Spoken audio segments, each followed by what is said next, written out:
ভারতের দেয়া মরণবাঁধ ফারাক্কা আর উজানের পানি নিয়ন্ত্রণের ফলে খুলনার অসংখ্য নদী এখন কালের সাক্ষী।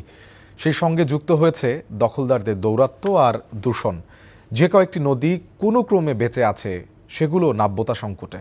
বছরের পর বছর নামকাওয়াস্তের নদী খননের কাজ করা হলেও অল্প দিনেই তা আবার ভরাট হয়ে যাচ্ছে। স্থায়ী সমাধান কোন পথে? যশোর খুলনা ঘুরে নদী, নালা, খালবিল ও জলাশয় দখল দূষণের কবল থেকে রক্ষা করার উপায় নিয়ে নিয়ামুল আজিজ সাদিকের 4 পর্বের ধারাবাহিকের শেষ পর্ব আজ। সঙ্গে ছিলেন মোহাম্মদ আবু তৈয়ব, ছবি তুলেছেন আয়নাল আহমেদ।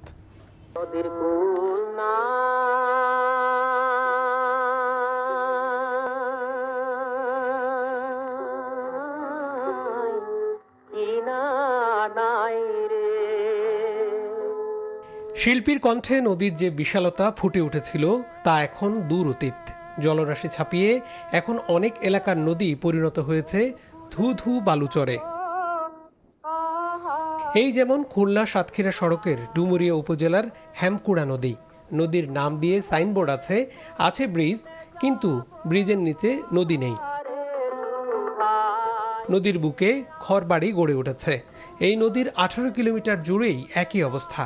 আগে ওখানে খাল ছিল, নৌকো চলছে, খালে সোর্স ছিল, তো এই সুইচ গেটার পর তো খালের লোকজন চলে না। এক সময়ের প্রমত্তা শোলমারিও এখন সরু খাল। কয়েক দশক আগেও যে পথ দিয়ে বড় বড় জাহাজ চলাচল করত, সে পথ এখন গবাদি পশুর চারণভূমি। বছর বছর সরকারি বাজেটে নদী খনন কর্মসূচি পালন হয়।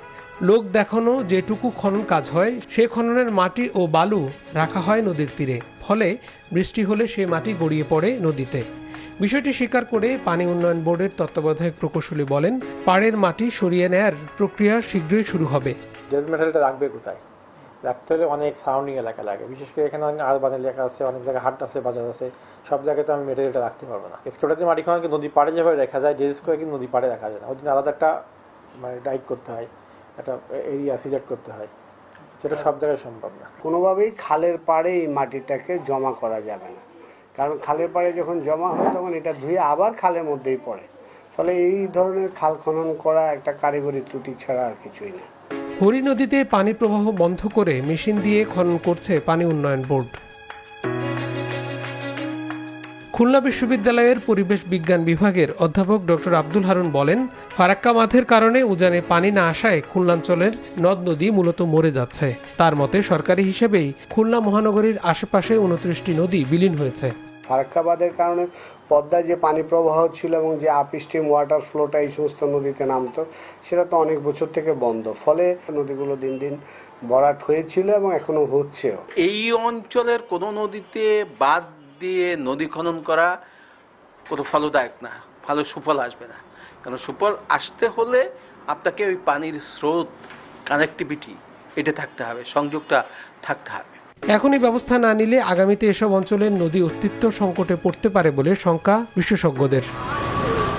সালথা, ময়ূর, ভদ্রা, হামকুড়া, খুলনাতে যে 1 শতাধিক নদী ছিল তার মধ্যে এখন 37টি কোনো মতে টিকে আছে। এরই মধ্যে আবার বৃষ্টির কোনো ধরনের প্রবাহ নেই।